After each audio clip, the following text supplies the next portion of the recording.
Olá, amigos, sejam todos muito bem-vindos a mais um estudo das obras de André Luiz. Estamos estudando o livro Obreiros da Vida Eterna, na psicografia de Chico Xavier, e estamos no capítulo 14, né, que é prestando assistência, ainda continuando aqui, acompanhando a desencarnação daqueles cinco pessoas, e nós começamos pela desencarnação do Dimas, e estamos, desde o capítulo anterior, tratando desse assunto.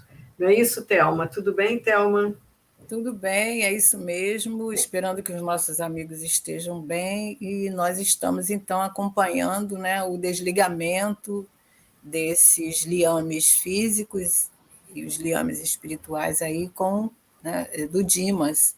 E a gente viu aí a presença daquele companheiro que participava das reuniões, participava não, ele integrava, né, o grupo espiritual das reuniões mediúnicas onde Dimas trabalhava, e ele vem respondendo vários questões, né, pertinentes àquilo que estava ocorrendo ali, e o Fabriciano vai respondendo atentamente. E o André teve permissão justamente de estar nesse momento importante aí de desligamento, permitido pelo Jerônimo, onde ele está, né, aprendendo bastante, porque ele achou que seria uma oportunidade muito rica para ele, e ele pede permissão, então, ao Jerônimo que ele pudesse estar ali presenciando esse momento, né?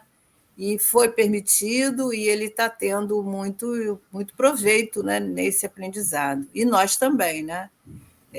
A gente viu aí vários temas importantes, né, que a gente pode aprender de tudo que ocorre ali naquele momento que o espírito está nesse processo, que pode ser longo, como pode ser menos longo, né? Isso vai depender da ligação que esse espírito teve aí no mundo onde ele viveu, das coisas que ele gostou, de tudo que ele fez, de tudo que ele se apegou, dos amores e tudo mais, né?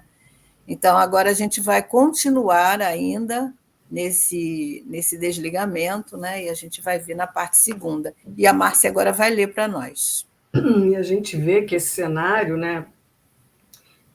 O Dimas ainda foi deixado com a sua mãezinha, né? Para ele ainda ser desligado, ele ainda está com aquele cordão de prata ligado. Ainda não foi desligado. Não foi desligado, e é um cenário de velório. Não fica muito claro, mas acho que nessa época, às vezes, os velórios eram dentro de casa, né? Eram dentro de casa. Mas é essa noite, né, que ele desencarnou no dia, vai passar a noite inteira, provavelmente, nesse velório, e Jerônimo vai voltar no dia seguinte. Então, o cenário que a gente tem, provavelmente, que a gente tem realmente é o velório do Dimas, né? Ou esse preparativo, tudo isso que a gente vai ver já nesse capítulo, pessoas. Aliás, ele começou o capítulo dizendo que tinham muita circulação, né? De tantos de encarnados como os desencarnados. Então, nós estamos realmente no velório do Dimas. Né? Então, vamos nós. E eles estavam, né, passamos pelo atendimento, pelo esclarecimento da desencarnação de uma senhora, e agora ele vai voltar ao assunto de Dimas, né? Logo após, né, essa história que o Fabriciano contou, contemplando o recém-desencarnado, como a indicar que deveríamos centralizar todo o interesse da hora no bem-estar dele, considerou acariciando-lhe a fronte. Quer dizer, o Fabriciano é que está conversando com o André Luiz, aliás, está respondendo as perguntas de André Luiz. E aí ele fala, olha, o nosso amigo repousa agora, terminada a tormenta das provas incessantes. Está enfraquecido, pobrezinho. A sensibilidade posta a serviço da obrigação bem cumprida castigou-lhe a alma até o fim. Todavia, plantou a fé, a serenidade, o otimismo e a alegria em milhares de corações, estabelecendo sólidas causas de felicidade futura. Mas, por enquanto, permanecerá na posição de ave frágil, incapaz de voar longe do ninho. Quer dizer, ele ainda não tem condições de ser retirado daquele ambiente da terra ainda, da sua casa, ainda está ali no colinho da mãe dele, como a gente até botou na imagem na parte anterior. Não se libertou ainda, né? Não, ele está ali porque ele diz assim, ele ainda está frágil, cansado, que ele diz que ele castigou-lhe a alma, quer dizer, ele se dedicou muito, né, Thelma? E isso também foi desgastando muito a Enfraqueceu saúde as dele, forças dele, as não é que forças eles falam? psíquicas, né? Exatamente. Que ele diz aqui, castigou-lhe a alma até o fim, uma obrigação de serviço bem cumprido, né? E também Mas, porque ele está doente, ele desencarnou doente, então ele está tendo esse cuidado maior, né? Porque é onde os espíritos vai cuidar dessa fragilidade, que tem certas doenças que atingem, né, o perispírito. Então ele tem que se refazer. fazer, justamente. É assim, a gente não sai do estado que a gente está aqui imediatamente para um estado de Não, alegria, felicidade, como se nada. Claro que não, ele ainda está com claro que todas não. aquelas lembranças da. Né, a Muitos gente são lembra internados em hospitais, né, em colônias. É o caso dele, ele ainda vai ser levado para a colônia, né?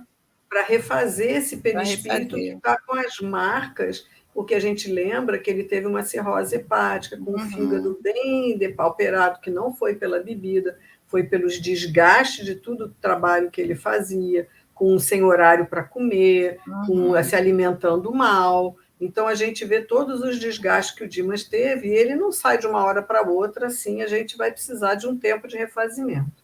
E isso é uma lição para nós, né? Porque às vezes, voltando à questão de cuidar do corpo, nós não damos essa atenção, né? Não temos esses cuidados com o nosso corpo, que é a máquina, né?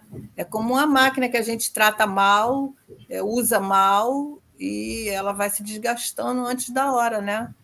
E Exatamente. ele não teve essa clareza no seu entendimento, né? Devido a situações, circunstâncias que ele se envolvia.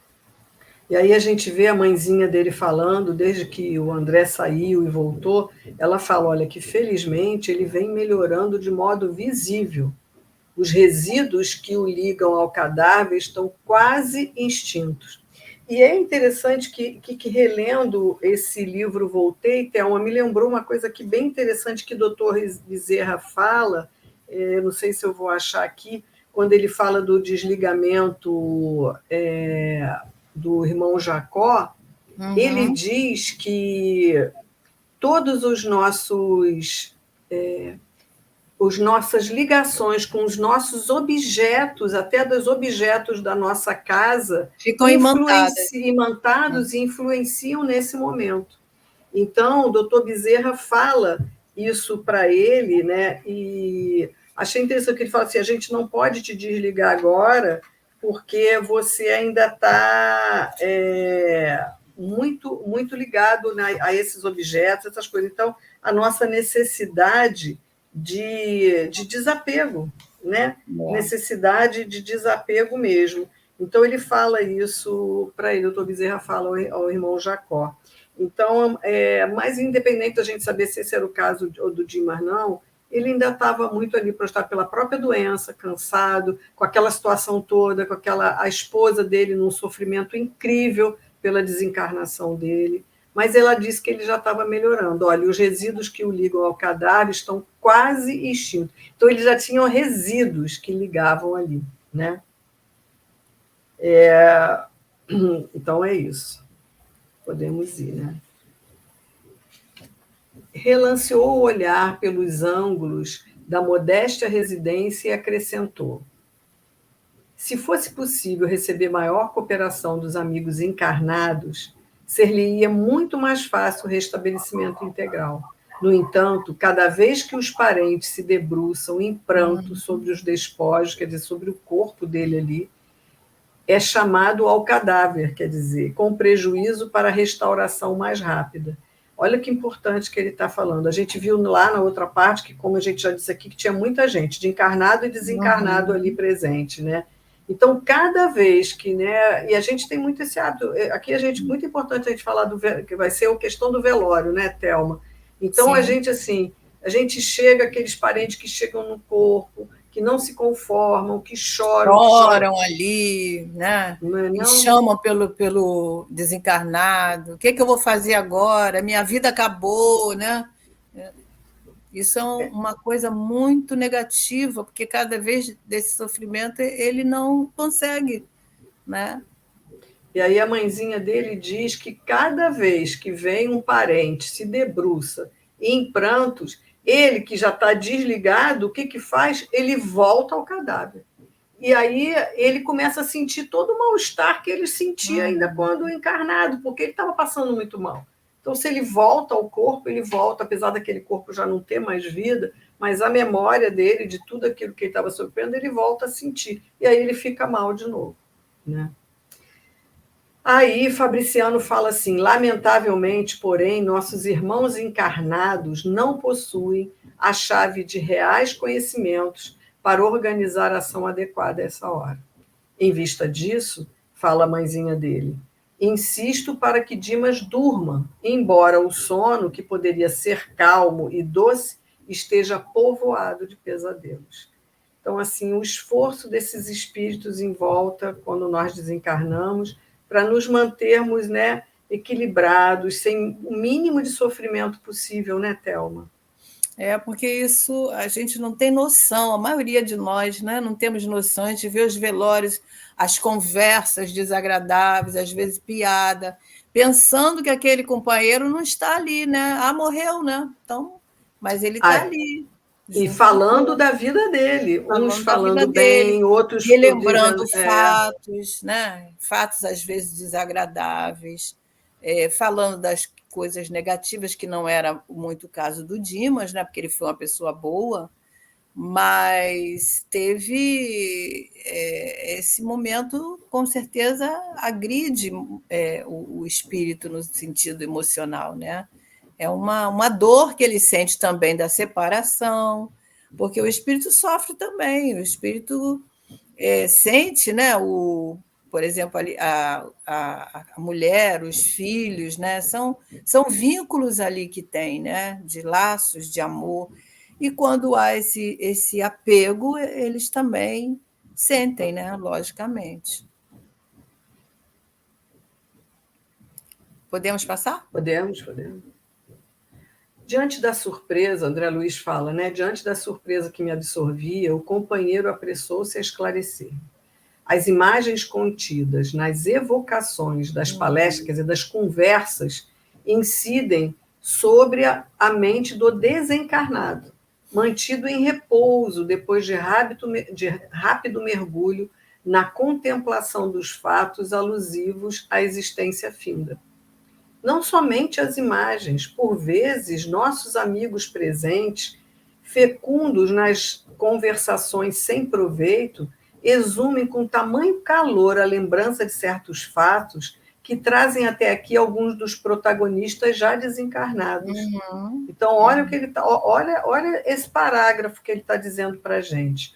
Tudo que as imagens que nós evocamos e as palavras que nós dizemos influenciam naquele que desencarnou, porque ele ainda está muito ali, e faz com que ele lembre de fatos e, além dessa lembrança, trazer para aquele local do velório até desencarnados que não estavam nem ali. Ele vai contar uma história aqui para a gente, não é isso, Thelma? E a gente estudou isso no Missionários da Luz, né? Quando tem aquele personagem Vieira, não sei se vocês vão lembrar, quando como é que era o nome daquele outro, né? Que estava sendo aquele médium que estava sendo aguardado, Marcondes, acho, né? Sendo aguardado lá no trabalho que André Luiz e o Alexandre ia fazer, e ele estava em casa tendo um pesadelo. E aí nesse pesadelo, ele tinha falado desse companheiro lá na hora do almoço com a família, lembrado um fato, e aí ele tem esse pesadelo, e esse companheiro retorna no pesadelo para esclarecer a situação. Então, a gente atrai esses companheiros e ele vem naquele sentimento ali de angústia, de tudo isso que a pessoa sente, né? Quem está vivendo o pesadelo ou a situação. Então, os desencarnados são atraídos pela sintonia das nossas conversas, por isso que a gente tem que ter muita atenção, né? Lembrando de novo o livro Volteu, o irmão Jacó fala que quando ele é levado, né, para assistir Tem o duas seu enterro, mulheres né, também. e aí ele fala das conversas e tudo, e que ele pede para sair dali, e onde ele vê, num carro na rua, que ele vê luz saindo, que ele se sente super bem, eram amigos que estavam dentro de um carro fazendo uma prece por ele, aí ele consegue respirar melhor. Então, aqui a gente está vendo a nossa... o que a gente tem, as indicações, né, nos ensinando como temos que nos portar durante os velórios, né? É por isso que algumas pessoas mais esclarecidas, sejam protestantes ou sejam espíritas, né, nessa hora do velório cantam, né? Cantam.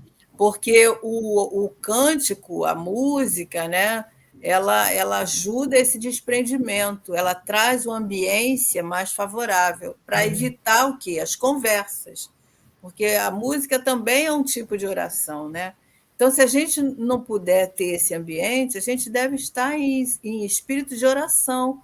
Oração para que aquele companheiro se desliga o mais rápido, né, dos liames da carne, que ele possa continuar sua caminhada, desejando coisas boas, enviando-lhe flores, com sentimentos positivos, né? Eu me lembro, agora contando particularmente da minha vida, que meu marido deixou, quando desencarnou, antes de desencarnar, deixou um papelzinho escrito com o que ele queria, como fosse o velório dele. E aí ele falava isso, olha, de quando em quando se unam, façam uma prece e cantem uma música. E aí ele ainda diz assim, a minha música espírita que eu gosto é Servos Fiéis. Então, cantamos essa e assim, o genro na época levou um violão, e de quando em quando a gente se unia ali, fazia uma prece e cantava uma música. Aí depois as coisas, não, e a gente, mas foram várias músicas até, né, saiu acabar esse processo todo, para que também ele pudesse ficar bem, né? Então, assim, é muito difícil, mas enfim. Continuando aqui, André diz que as afirmações ouvidas incitaram minha curiosidade. Fabriciano, entretanto, desejando prodigalizar minha experiência direta, aconselhou. Aí ele ia botar, vai lá para você assistir. Espera alguns minutos na sala do lado, né, onde os despojos recebem visitação. Aí obedeci, quer dizer, ele vai para a sala onde está o corpo, né? O velório apresentava o aspecto usual: flores perfumadas, semblantes sisudos e conversações discretas. Ao pé do cadáver, propriamente considerado, os amigos sustentavam reserva e circunspecção, mas a poucos passos, todavia, davam-se asas ao anedotário vibrante, quer dizer, contando anedotas, em torno do amigo em trânsito para o outro mundo, como eles diziam, né? Pequenas e grandes ocorrências da vida do morto eram lembradas com graça e vivacidade. E aí acerquei-me de roda compacta, em que se falava a respeito dele. Certo rapaz dirigiu-se a cavalheiro muito idoso, perguntando: Coronel, recebeu a conta? Aí o coronel, diz: por enquanto não. Respondeu o velhote interpelado, preparando o fumo de rolo para o cigarro à moda antiga. Mas não me preocupo pela demora. Dimas foi sempre bom camarada e os filhos não olvidarão o compromisso paterno, questão de tempo. Então, provavelmente, o Dimas tinha alguma dívida, né? E estavam questionando, quer dizer, na hora ali do velório, estavam lembrando de questões materiais da dívida que ele tinha, né? Então, vamos nós. Interessado em ressaltar as qualidades distintas do falecido e revelando suas boas disposições de historiador municipal, prosseguiu. Dimas era um homem interessante e excepcional. Sempre lhe invejei a serenidade. Em matéria de prudência, raras pessoas conheci semelhantes a ele. É verdade que nunca me dei a estudos espiritistas, mas confesso que, ao lhe observar a maneira de proceder, sempre desejei conhecer a doutrina que lhe formava o caráter. Até aí, tudo muito bem, André fala. Embora a invocação dos débitos do morto, o credor apenas pronunciava palavras de estímulos e paz. Todavia, no estado atual da educação humana, é muito difícil alimentar por mais de 5 minutos conversação digna e cristalina, numa assembleia superior a 3 criaturas encarnadas. Olha que coisa, Thelma, isso Que aí, hein? pesquisa, hein? Estando 3 criaturas encarnadas ali, A não, gente não não fica 5 demora minutos sem 5 falar. minutos. Sem falar da vida alheia, sem falar das questões, meu Deus, nada dignas, né? Exatamente, vamos nós. E aí, André diz que o comentarista modificou a diapasão da voz, olhou na direção do cadáver e observou em tom confidencial. Poucos homens foram de boca segura como este. Conheci Dimas faz muitos anos. E estou certo de que foi testemunha ocular de pavoroso crime que nunca se desvelou para os juízes da terra. Após ligeira pausa, acendeu o cigarro e perguntou, reguçando a curiosidade dos ouvintes: Nunca souberam? Aí os presentes mostraram silenciosa negativa. Vai para 30 anos, continuou o narrador. Dimas residia ao lado de nobre família, que guardava consigo valiosos patrimônios da coletividade, relativamente à orientação pública. Desse agrupamento doméstico, superiormente conceituado na apreciação geral, emanavam ordens e benefícios de mais elevada expressão para o bem-estar de todos. Vamos continuar a historinha? Como não ignoram, há 3 decênios da vida no interior ainda conservava expressiva herança do Brasil imperial. A economia centralizada mantinha a Casa Grande simbólica, onde se traçavam roteiros para o serviço popular. Situado na vizinhança de residência feudal como essa, nosso amigo levava a existência humilde de trabalhador, organizando o futuro de homem de bem. Então a gente vê que ele era humilde, morava numa casa humilde e tinha uma casa dessa de pessoas muito poderosas na política, né, que influenciavam naquele lugarejo. É isso que ele está tentando contar aí. E aí o cavalheiro, insciente dos problemas do espírito, quer dizer, não tinha o menor conhecimento da necessidade, né? Enunciou nomes, relacionou datas, lembrou brejeiramente certos pormenores, prosseguindo com maliciosa jocosidade. Olha só. E aí ele vai contar a história que aconteceu. Certa noite, pela madrugada, conhecido chefe político saía do palacete residencial pelos fundos, acompanhado de uma senhora que aparentava excessiva despreocupação consigo mesma, ao despedir-se com intempestiva manifestação de afeto. Vamos continuando. Terminado o estranho adeus e vendo-se sozinho, o Dom Juan deu alguns passos para a retirada. Espiou, cauteloso em torno, e ia continuar a marcha quando reparou que alguém lhe observara a intimidade com a esposa de respeitável amigo. Era modestíssimo operário, que talvez estivesse ali por força das circunstâncias inapreciáveis. O político alcançou-o de um salto. Homem de compleição robusta e paixões violentas, aproximou-se do espectador inesperado e interpelou brutalmente, ao que o mísero respondeu humilde: Doutor, não estou espreitando, juro-lhe, pois morrerá de qualquer modo, adiantou o atlético agressor em voz sumida de cólera. Agarrou o verme pelo paletó e acentuou de dentes cerrados: Vermes que perturbam devem morrer. Olha só o que o Dimas presenciou, né, Thelma? Vamos lá. Você vê, demorou 30 anos sem saber, e agora ele está levantando uma maledicência, não deixa de ser, né? Na hora do velório, na hora né? do velório, que não vai acrescentar nada para ele, mas vai prejudicar o desencarnado, né? De uma certa forma. É isso. E aí, terminado, vermes devem morrer.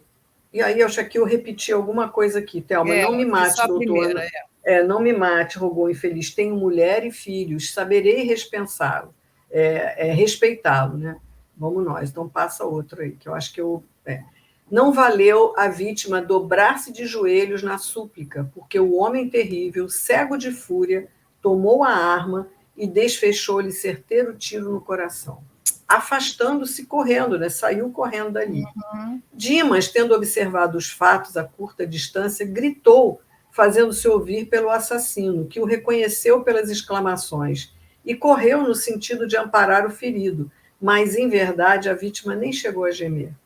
Avançando para o assassinado, quando outras pessoas em roupas brancas acorriam igualmente à pressa por verificar o ocorrido, manteve-se a cavaleiro de qualquer atitude suspeitosa. No entanto, chamado ao esclarecimento pelas autoridades, ele que tudo sabia, nada revelou. Então, por isso que o coronel estava falando, né, Thelma? Ele Por mesmo 30 sabendo, anos, ele sabendo quem foi o assassino, não falou não revelou, né? absolutamente nada, né? E ele protegeu o morto nos funerais. Dispensou-lhe extremos cuidados, extensivos à família. Portou-se como cristão fiel, esquivando-se, contudo, ao fornecimento de quaisquer indícios para que o criminoso fosse capturado, alegando desconhecer qualquer minúcia dos fatos que deram motivo ao acontecimento. E o caso policial foi encerrado na suposição de latrocínio. A única testemunha, que era ele, considerava preferível o silêncio ao escândalo que traria enormes dissidências domésticas e sociais. E aí a gente vê até uma atitude dele, né, de proteger o morto com as suas preces, para que ele tivesse um funeral sem perturbações, cuidou, né, da família também, portou-se como um cristão fiel.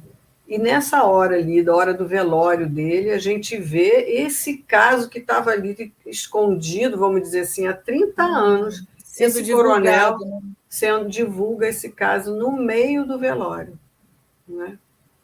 E vamos continuando. Mas a atitude do Dimas foi uma atitude muito bonita, de indulgência, de caridade, né? A caridade, ele, naquele momento, ele lembrou da vítima, né? Que tinha sido o moço que presenciou, né?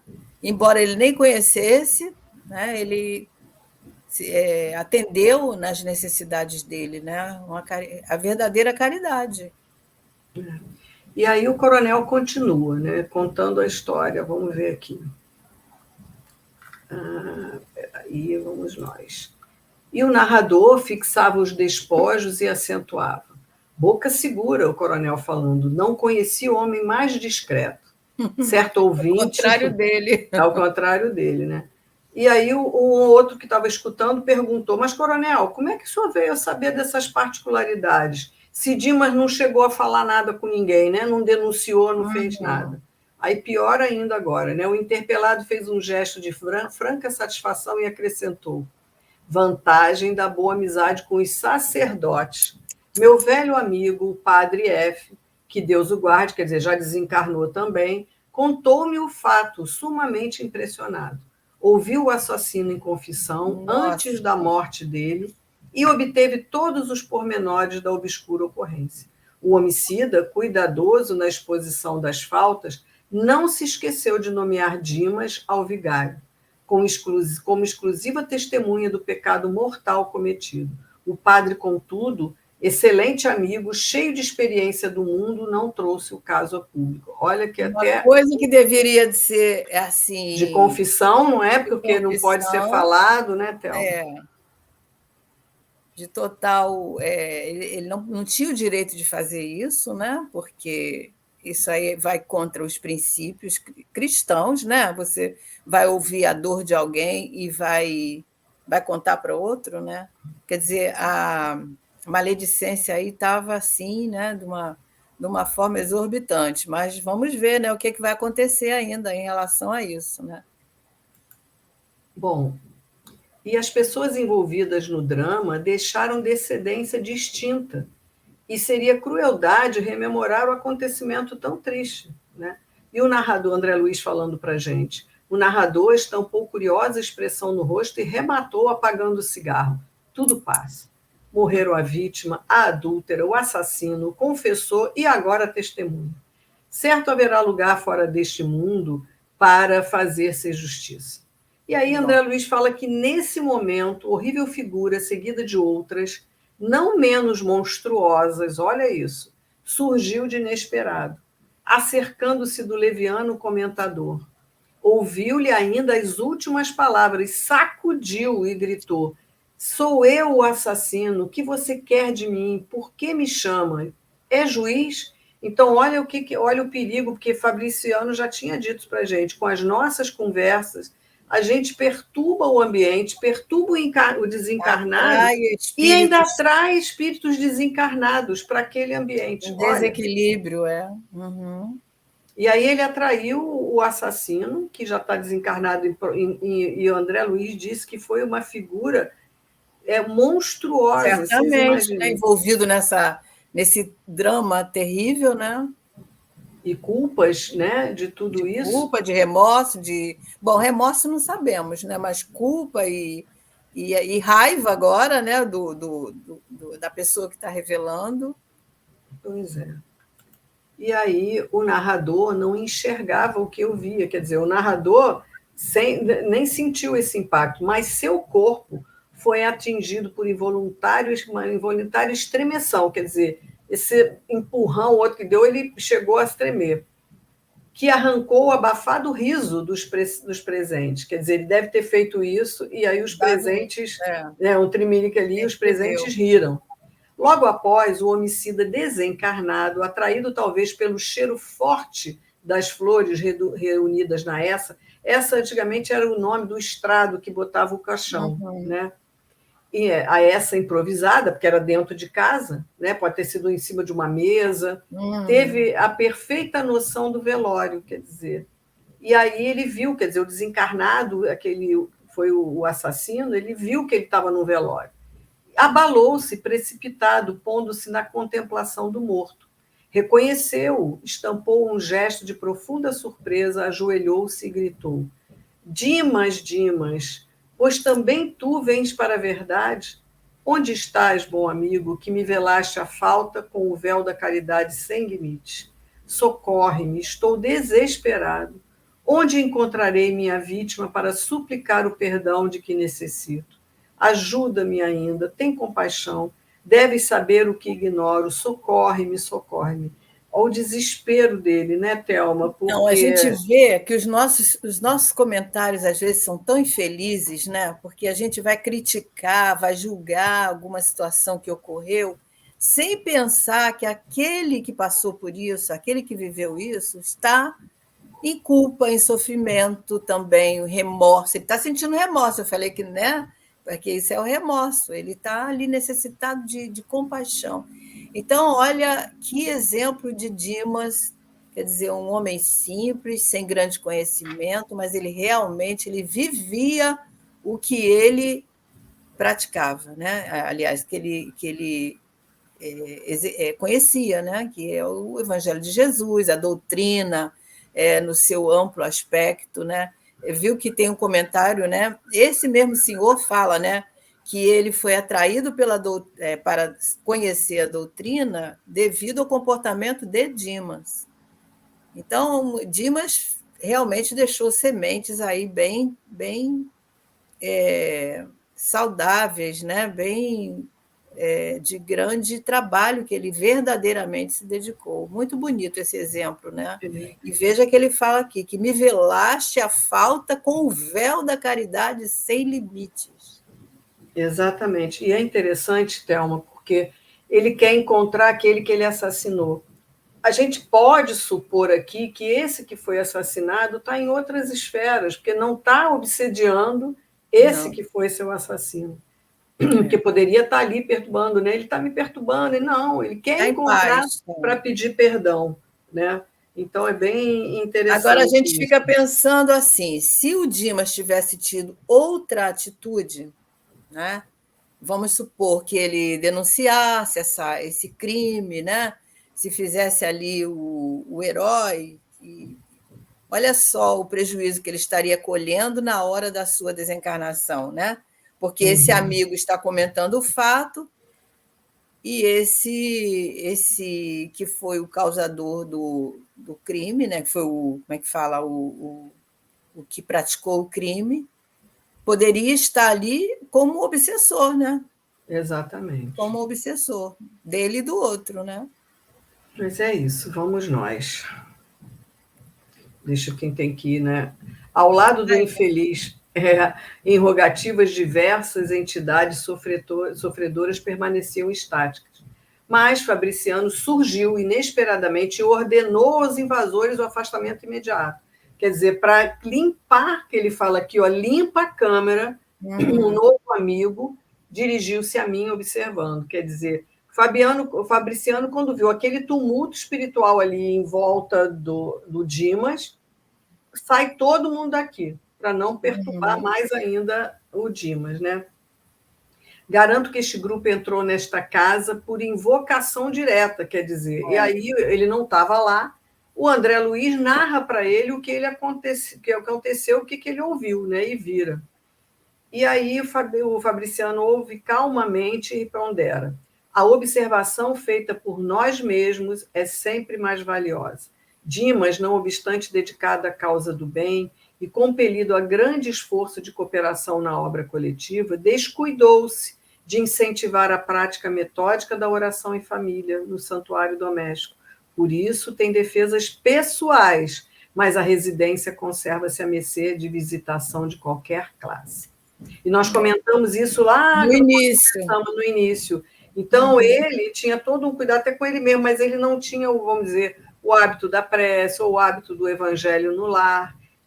A gente percebe ele talvez que a esposa tivesse, dele não professava dos mesmos conhecimentos, vamos dizer, da mesma religião, ou dos mesmos credos, não é? Ele talvez tivesse, Márcia, porque ele, como trabalhador, talvez ele tivesse o hábito da prece, mas ele não incentivou isso na família. Por exemplo, ele não deveria ter um ambiente propício ao evangelho no lar, porque os filhos, né, a família, né, talvez não colaborassem.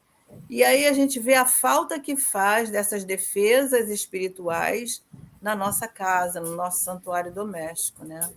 E é interessante porque a gente fica pensando nisso, né? Porque nem sempre, às vezes, dentro da nossa casa, somente nós somos ligados a algum tipo de... Então, assim, pelo menos a gente pede a proteção para a nossa casa, pede proteção para aqueles que estão conosco, mas nem sempre também a gente consegue a participação. E aí a gente vai pedir que essa casa seja protegida, que envolva todos aqueles que, mesmo que fisicamente não estejam conosco, mas que também sejam envolvidos e protegidos, né? Então, isso. Mas é interessante isso que eles colocam aqui, né? Vamos nós. A elucidação era significativa. Comecei a compreender a razão do sentimentalismo prejudicial da família inconformada. Desejando, porém, fixar o aprendizado da noite sobre o assunto atinente à desencarnação, perguntei. Nosso amigo recém-liberto terá ouvido a súplica do irmão desventurado? E aí Fabriciano explica a ele que ele geme sob terrível pesadelo nos braços maternos, ao recordar o fato relatado. Desde alguns minutos acompanhamos a agitação dele, reparando que recebia choques desagradáveis através do cordão final, quer dizer, aquele cordão que ainda liga. Então, ouvindo e vendo os quadros invocados, o André pergunta, né? Não chegou a ver nem a ouvir integralmente, em face da perturbação espontânea, mas vislumbrou, sentiu, oprimiu-se e torturou-se, prejudicando a reconquista de si mesmo. As forças mentais estão revestidas de maravilhoso poder. Então, quer dizer, ele está ali acolhido, mas como ele ainda está ligado, ele consegue ficar perturbado com aquele ambiente, com aquelas falas, né? Então, ele não chega a ouvir, a ver, mas ele sente aquelas energias, né, Thelma? Ele não podia reagir, né, mas ele estava recebendo essas cargas. Exatamente, exatamente. E aí ele fala aqui, né, que é como se ele estivesse num pesadelo, ó, geme sob terrível pesadelo nos braços maternos. Bom, indicando os grupos que continuavam conversando, acentuou sem aspereza, Fabriciano, né? Nossos amigos da esfera carnal são ainda muito ignorantes para o trato com a morte. Ao invés de trazerem pensamentos amigos e reconfortadores, preces de auxílio e vibrações fraternais, atiram aos recém-desencarnados as pedras e os espinhos que deixaram nas estradas percorridas. É por isso que, por enquanto, os mortos que entregam despojos aos solitários necrotérios da indigência são muito mais felizes. Essa frase me impactou tanto, Thelma, Me impactou muito, porque assim, aqueles que são enterrados como indigentes, que não vai ninguém nos velórios, ficam mais tranquilos, menos perturbados do que nós que estamos ali com o velório. Recebendo a homenagem, recebendo. Não é? Bem triste isso, mas é muito esclarecedor, né? Para a gente ter vigilância, porque a coisa é muito séria mesmo, né? E isso é preciso a gente realmente divulgar através desses estudos que a gente faz, né? Porque muitos não sabem disso, muitos não desconhecem, pelo simples fato de achar que quando morreu, acabou, né? Exatamente. E aí ele fala sobre que, por enquanto, né? Ele fala que por isso que, por enquanto, os mortos. Então, um dia a gente vai compreender isso melhor, né? Ainda não havia terminado de todas as considerações quando a esposa do Dimas, num acesso de pranto, levantou-se do leito em que repousava e adiantou-se para o cadáver, repetindo-lhe o nome comovedoramente: Dimas, Dimas, como ficarei? Estaremos separados, então, para sempre. Então, olha, mais um fato para ele sofrer, não é, Thelma? Mas o momento dele ficar apegado, né, dele retornar, débil, frágil, mas ele estava recebendo toda essa carga emocional ali em desequilíbrio, né? Porque é um choro em desequilíbrio. Exatamente. E aí, como Fabriciano se dirigisse apressado para o quarto humilde em que permanecia o desencarnado, acompanhei-o. A genitora do médio fazia esforço para contê-lo, mas debalde. Pelo fio prateado, estabelecera-se vigoroso contrato entre ele e a esposa, porque Dimas se ergueu, cambaleante, apesar do carinho materno. Estava lívido, semilouco, avançou para a sala mortuária, rogando paz, mas antes que pudesse aproximar-se muito dos despojos, quer dizer, do próprio corpo, Fabriciano aplicou-lhe energia de prostração na esposa imprudente, que foi novamente conduzida ao leito, agora sem sentido, enquanto Dimas voltava ao regaço maternal menos aflito. Então, olha que interessante, né? Então, ela faz tanto desespero que entra em desespero o Dimas de ver a esposa desse jeito. E Fabriciano aplicou um passe nela que, assim, de energia de prostração, fez ela desmaiar. E ela volta para o quarto para ela poder deixar o Dimas sereno, né? E são episódios que a gente presencia, né? Nos velórios da vida que a gente vai, que a gente, às vezes, tem dever de ir, né? Aqueles filhos, às vezes, que ficam desesperados ao seus pais partirem, mães que agem assim com seus próprios filhos, porque é uma dor muito grande.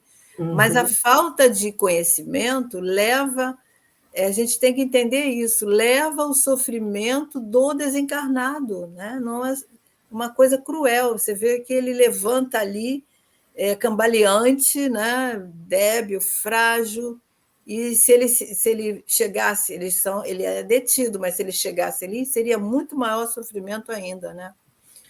É como se a gente comparasse, Thelma, se a gente vai viajar, passar um bom tempo fora, porque um dia nós vamos nos encontrar, né? E aquele que ficou aqui não se conforma, e entra em desespero, não vá, não faz isso comigo, não vai. A viagem se torna até desagradável por causa dessas ligações.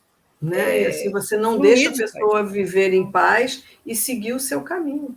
Né? A pessoa vai estar sempre com a mente perturbada, não só no momento do velório, mas depois também, quando acaba tudo isso, que a gente volta para a nossa casa e passa muito tempo ainda, e às vezes evocando esse desencarnado para lhe ajudar, para estar junto, e o desencarnado às vezes não tem nem condição, né? Ainda nem se refez, ele já está sendo evocado. Ah, meu Deus, nós somos ainda muito ignorantes muito mesmo. Muito infantis, né? Você vê, às vezes, pais, mães que perdem os filhos, não desfazem das coisas, não doam os objetos, a roupa, né? Ficam idolatrando aquele ambiente. Isso tudo faz com que o espírito de saudade, né? Querendo retornar, e não caminha, não, esse espírito fica ali tolhido. Por maior amor que nós tenhamos, nós devemos chorar, sim, mas chorar de saudade, não de desespero.